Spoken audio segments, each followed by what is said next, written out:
बिस्मिल्लाहिर्रहमानिर्रहीम, अस्सलाम वालेकुम। Welcome back to M science. आज की इस वीडियो में हम लोग प्रोटियस स्पीशीज़ को डिस्कस करेंगे। बेसिकली फैमिली एंटेरोबैक्टर जो है उसके ये बैक्टीरिया हैं प्रोटियस स्पीशीज़। इसमें कौन कौन से बैक्टीरिया आते हैं वो हम सब डिस्कस करेंगे। आपने इस लेक्चर को पूरा सुनना है। अगर आपने इस लेक्चर को पूरा सुन लिया तो होपफुली आपका ये जो टॉपिक है वो बहुत ही आसान वे में यहाँ पे क्लियर होने वाला है। तो यहाँ पे सबसे पहले जो है प्रोटियस स्पीशीज़ जो है इसमें जो है कुछ 4 किस्म के बैक्टीरिया आते हैं। 2 जो हैं वो मेजर हैं, 2 हैं वो माइनर। अब प्रोटियस स्पीशीज़ बेसिकली है क्या? ये है gram negative rod related to enteric track.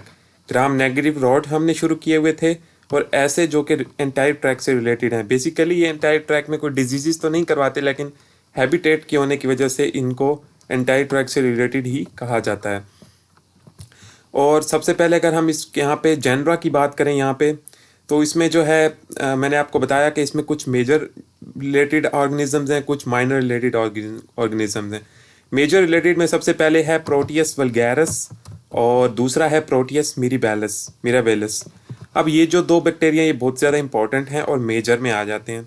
उसके बाद जो है माइनर रिलेटेड जेनरा जो हैं जो कि बहुत ज़्यादा इंपॉर्टेंट नहीं हैं, इसीलिए हम इन चारों बैक्टीरिया को आज इकट्ठा डिस्कस कर रहे हैं। बहुत सारी चीज़ें इनमें सेम है।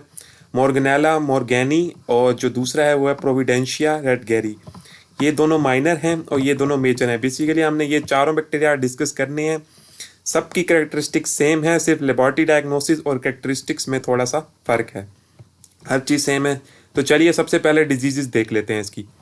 अच्छा, अब डिजीज़ जो है ना इसकी, उसमें सबसे पहले है, मैंने आपको बताया कि एंटाइक ट्रैक इसका हैबिटेट है और एंटाइक ट्रैक से बाहर ये डिजीज़ करवाएगा।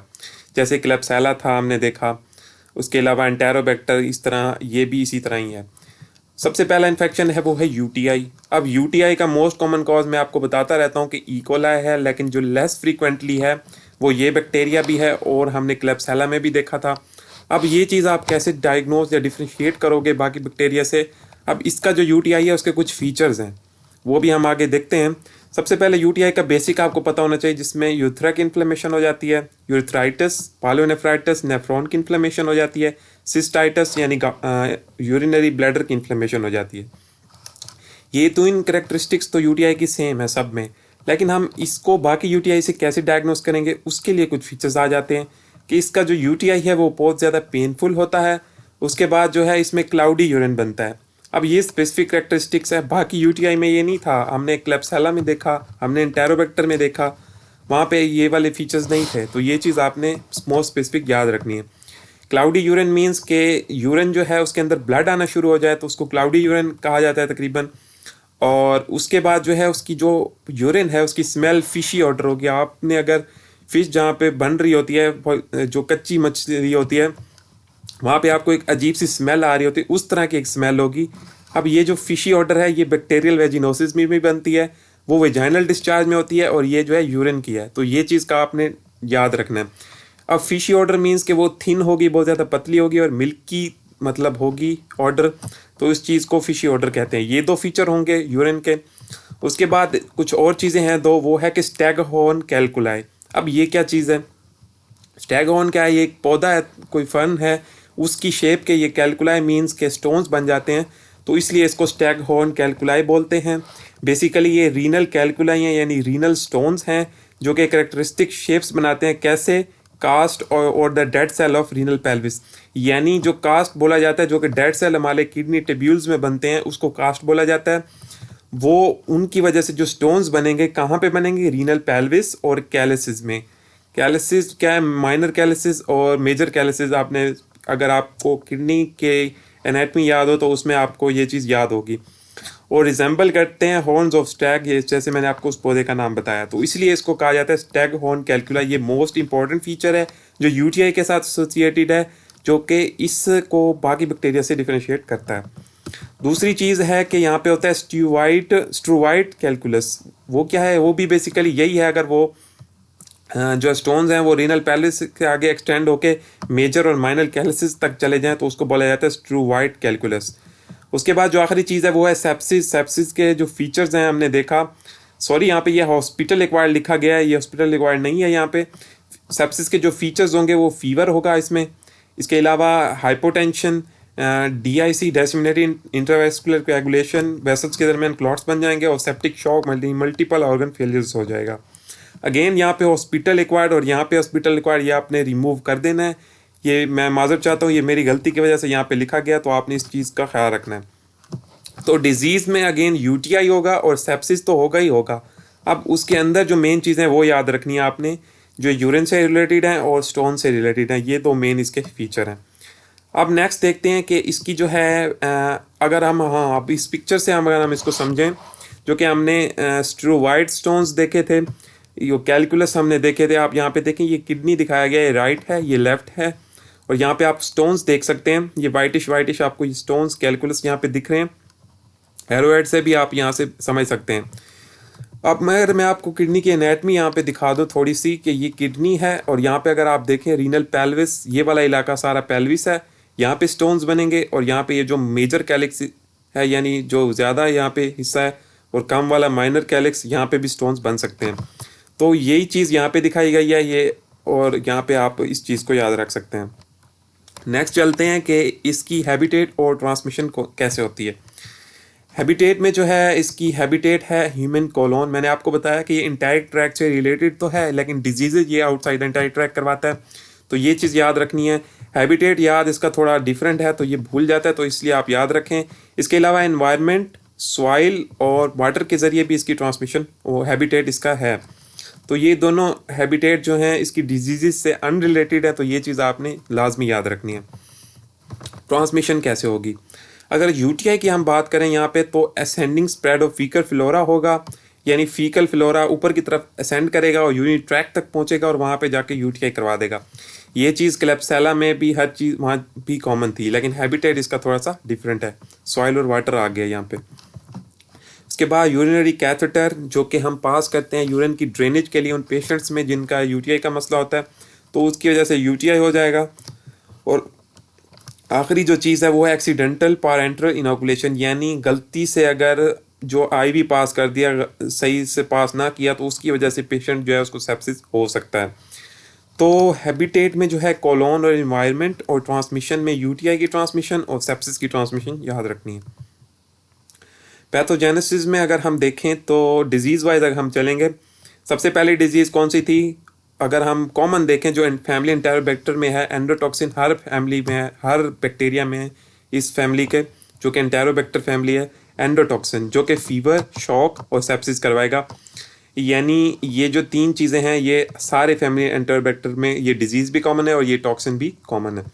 UTI की अगर हम बात करें तो उसके लिए सबसे पहले जो ये ऑर्गेनिज्म है ये हाईली मोटाइल है, हाईली मोटाइल, ये याद रखना है। ये कैरेक्टरिस्टिक्स में अभी हम देखेंगे। ये क्या करेगा? ये फैसिलिटेट करेगा इस बैक्टीरिया को, ब्लैडर तक पहुंचाएगा सबसे पहले पैथोजेनेसिस में। उसके बाद जो मेन विरुलेंस फैक्टर है, कभी नहीं भूलना, यूरिएज एंजाइम जो कि मेन विरुलेंस फैक्टर है, बेसिकली इसी का ही टेस्ट करते हैं हम लेबोरेटरी डायग्नोसिस में, वो भी हम आगे देखेंगे।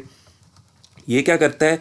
यूरिएज जो एंजाइम है ये डेग्रीगेट करता है यूरिया को अमोनिया और वाटर में। उसके बाद क्या होगा? वाटर की वजह से जो है pH ज़्यादा हो जाएगी और उसकी वजह से पेशेंट को एल्कलोसिस हो जाएगा। तो मेन विरुलेंस फैक्टर यूरिएज है। उसके बाद स्टीरॉयड स्टोन से रिलेटेड अगर आप थोड़ी सी पैथोजेनेसिस याद रखें तो वो ऑब्स्ट्रक्ट यूरिन फ्लो कर देगा। जाहिर ही बात है, स्टोन्स आ गए हैं तो यूरिन का फ्लो उसके दरमियान आ जाएंगे ना, तो यूरिन फ्लो बहुत ज़्यादा ऑब्स्ट्रक्शन हो जाएगी उसमें। और यूरिनरी एपिथेलियम, जाहिर बात है कि एपिथेलियम को स्टोन लगेगा तो उसको भी डैमेज करेगा। उसके बाद सर्व एज अ नाइडस। अब ये टर्म बड़ी इंटरेस्टिंग है, ये याद रखनी है। नाइडस मीन के बैक्टीरिया एक ऐसी जगह पे रुक जाए और बाद में फिर री इन्फेक्शन कराए जहाँ पे वो मल्टीप्लाई करे, उसका फोकस ऑफ मल्टीप्लिकेशन हो, उसको बोला जाता है नाइडस। अब जो स्टोन्स है ना उसके अंदर ये बैक्टीरिया ट्रैप हो जाता है और पेशेंट को चांस है कि उसको री इन्फेक्शन भी हो सकता है, रिकरेंट इन्फेक्शन। तो ये चीज़ भी आपने याद रखनी है। स्टेरॉयड स्टोन से रिलेटेड ये कुछ बातें हैं। और जो मेन विरुलेंस फैक्टर है UTI का वो है यूरिएज, और सेप्सिस का जो है वो है एंडोटॉक्सिन। उसके बाद जो है प्री डिस्पोजिंग फैक्टर्स, अगर हम डिजीज़ वाइज देखेंगे इसको भी, जो कि इस डिजीज़ को बाइस बनेंगे। कोलोनाइजेशन ऑफ विजाइना, अगर विजाइना की कोलोनाइजेशन बहुत ज़्यादा हो गई, जैसे मैंने आपको बताया कि यूथरा उसके पास पड़ा हुआ है, तो वहाँ से फिर ये आसानी के साथ वहाँ पे बैक्टीरिया जा सकता है। यूरिनरी कैथेटर पास करेंगे जैसे हमने ट्रांसमिशन में देखा, उससे ये हो जाएगा UTI। और आखिरी चीज़ जो यूटीआई से रिलेटेड है वो है एबनॉर्मेलिटीज़ और यूरिनरी ट्रैक। कुछ यूरिनरी ट्रैक की ऐसी एबनॉर्मेलिटीज़ हैं जो कि यूटीआई करवाती हैं। उसमें सबसे पहले है स्ट्रिक्चर्स का लफ्ज़ याद रखना है, इसको नर्विंग को बोला जाता है। अगर यूरिनरी ट्रैक में कोई स्ट्रिक्चर्स आ गए हैं, नर्विंग आ गई, तो उससे हो सकता है ये इन्फेक्शन।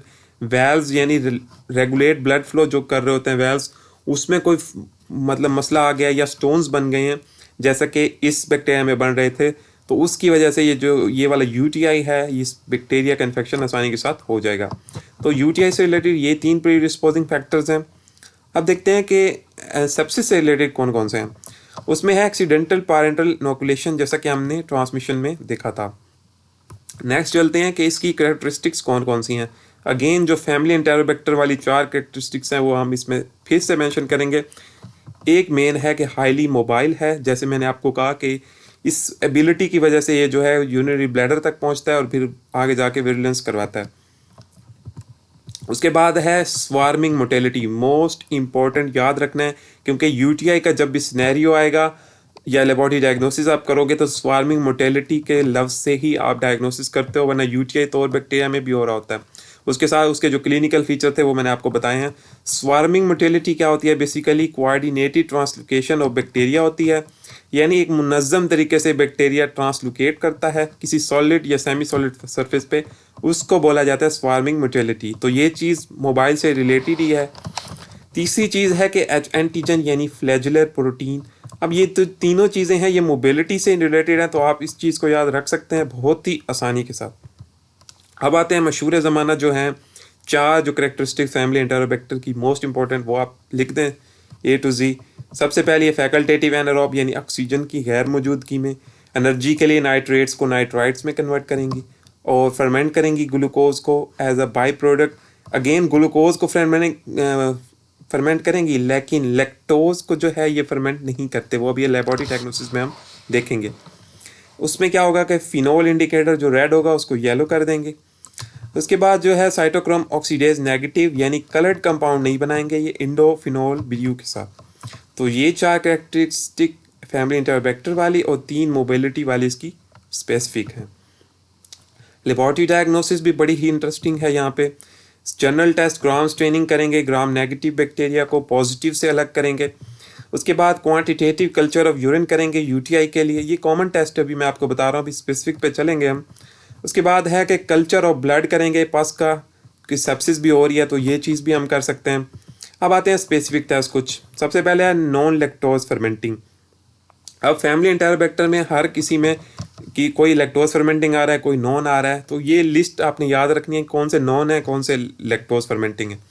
अब नॉन लैक्टोज फर्मेंटिंग है ये EMB यानी इयोसिन मिथाइल बिल्यू मैक्यून की अगार पे। अब नॉन लैक्टोज फर्मेंटिंग कौन कौन से बैक्टीरिया, अब यहाँ पे मैं थोड़ा सा रिवीजन करवा दूँ आपकी। शिगेला भी यही था, साल्मोनेला भी यही था, और जो ये वाला बैक्टीरिया है प्रोटियस, ये भी नॉन लैक्टोज फर्मेंटिंग है। लैक्टोज फर्मेंटिंग कौन सा था? जो कि हमने इकोलाई पढ़ा था, और उसके बाद जो है हमने क्लेप्सेला पढ़ा था। नेक्स्ट चलते हैं कि बायोकेमिकल रिएक्शन करेंगे जो कि बाकी नॉन लैक्टोज उससे डिफ्रेंशिएट करने के लिए। फिर TSI एगार करेंगे यानी ट्रिपल शुगर आयरन एगार, उसमें अल्कलाइन स्लैंट या एसिड बट बना देगा, गैस भी बनेगी H2S ब्लैक FES की वजह से। अब ये चीज़ साल्मोनेला में भी सेम थी और इसकी भी सेम है, तो ये चीज़ साल्मोनेला से रिलेटेड है, तो साल्मोनेला और प्रोटियस का TSI एगार एक जैसा है, तो ये चीज़ भी आपने याद रखनी है। उसके बाद है रिंग ऑफ स्वार्मिंग मोटेलिटी, जैसे मैंने आपको बताया कि इसके अंदर रिंग्स बनती हैं, इसी चीज़ से आप डायग्नोस करते हो ब्लड एगार प्लेट पे। तो ये चीज़ बहुत ही ज़्यादा इंपॉर्टेंट है डायग्नोसिस में। बहुत स्पेसिफिक टेस्ट हैं, ये भी स्पेसिफिक थे, ये जनरल थे, अब ये मोर स्पेसिफिक हैं। अगला है इंडोल टेस्ट। अब हमने जितनी भी अभी आज हमने 4 स्पीशीज़ इसकी, चाहे वो मेजर हो माइनर हो, उसको डिफ्रेंशिएट करने के लिए इंडोल टेस्ट करते हैं। इंडोल टेस्ट बेसिकली क्या है? जो कि ट्रिप्टोफैन एक माइनो एसिड है उसको इंडोल में कन्वर्ट करता है। अब अगर ये पॉजिटिव होगा तो इंडोल में कन्वर्ट हो जाएगा, पॉजिटिव नहीं होगा, नेगेटिव होगा तो ये कन्वर्ट नहीं होगा। प्रोटियस मिरीबैलस, ये M यहाँ पे गलत नहीं लिखा हुआ, सॉरी, लेकिन आपने इसको ठीक कर लेना है। प्रोटियस मिरीबैलस जो है वो नेगेटिव है, यानी इंडोल नहीं बनने देगा। और वल्गैरस, मोर्गनेला और प्रोविडेंशिया रेड कैरी, ये जो है इंडोल पॉजिटिव है, यानी इंडोल ये बनाते हैं। तो ये मोस्ट स्पेसिफिक टेस्ट है इन चारों बैक्टीरिया को डिफ्रेंशिएट करने के लिए। जैसे मैंने आपको बताया ये मोर स्पेसिफिक टेस्ट है, ये कलर स्कीम आप याद रख सकते हैं। उसके बाद है यूरिएज पॉजिटिव, जैसे कि यूरिया इसका जो था विरुलेंस फैक्टर था, पीएच इंडिकेटर, पीएच बहुत ज़्यादा हो रही थी, तो वो चीज़ जो है ये पॉजिटिव है। अगेन यूरिएज पॉजिटिव, क्लेब्सिella निमोनियाई भी यूरिएज पॉजिटिव था। और दूसरा आप आ गए प्रोटीज, तो ये दोनों बैक्टीरिया याद रखने हैं, ये मोस्ट इंपॉर्टेंट हैं। उसके बाद जो है बेल फेलिक्स टेस्ट, ये भी बड़ा इंटरेस्टिंग टेस्ट है, क्योंकि इसके जो एंटीजन हैं प्रोटियस वल्गैरस की OX स्ट्रेन के, उसके खिलाफ जो एंटीबॉडीज बनती हैं वो क्रॉस रिएक्ट करती हैं एक और बैक्टीरिया रिकेट्शिया जो कि जूनोटिक है, हम नेक्स्ट पढ़ेंगे इन बैक्टीरियाज के बाद, तो उसके साथ एक क्रॉस रिएक्ट कर जाता है। इसलिए उसको डायग्नोस करने के लिए हम जो टेस्ट करते हैं वो है बेल फेलिक्स टेस्ट। तो जो इतनी बड़ी ये लेबॉरेटरी डायग्नोसिस है, इसमें आपने क्या मेन चीज़ याद रखनी है, ये जनरल टेस्ट तो इतने इंपॉर्टेंट नहीं है, आप याद रखें, लेकिन जो मोस्ट स्पेसिफिक है नॉन लैक्टोज फर्मेंटिंग TSI अगर, और अगर थोड़ा सा और स्पेसिफिक करें तो ring of swarming, indole test, urease positive और वेल फेलिक्स टेस्ट। नेक्स्ट चलते हैं। अब आप अगर इस पिक्चर को देखें, इस पिक्चर में ब्लड एगार प्लेट को दिखाया गया है, और यहाँ पे अगर आप इस एरो को देखें तो यहाँ पे ये जो है प्रोटियस की स्पीशीज़ हैं, और ये जो आप रिंग देख सकते हैं यहाँ पे फर्स्ट रिंग बन रही है स्वार्मिंग मोटेलिटी की वजह से, और यहाँ पे ये जो दूसरी रिंग बन रही है स्वार्मिंग मोटेलिटी की वजह से। तो ये प्रोटियस का ब्लड एगार प्लेट दिखाई गई है और स्वार्मिंग मोटेलिटी यहाँ पे दिखाई गई है। ट्रीटमेंट में जो है इसकी ट्राइमेथोप्रिम सल्फामेथोक्साजोल दे सकते हैं सल्फोनामाइड ग्रुप में से, और एम्पिसिलिन यानी सेल वॉल इनहिबिटर, ये किन पेशेंट्स में देंगे जिनको अनकॉम्प्लिकेटेड UTI यानी यूरिनरी ट्रैक इन्फेक्शन होगा। किसी को बहुत ज़्यादा सीरियस इन्फेक्शन है तो थर्ड जनरेशन स्फेलोस्पोरिन जो कि हम देते आ रहे हैं अभी तक UTI में, सीरियस इन्फेक्शन में स्फेलोस्पोरिन, सेफ्ट्राइक्सोन।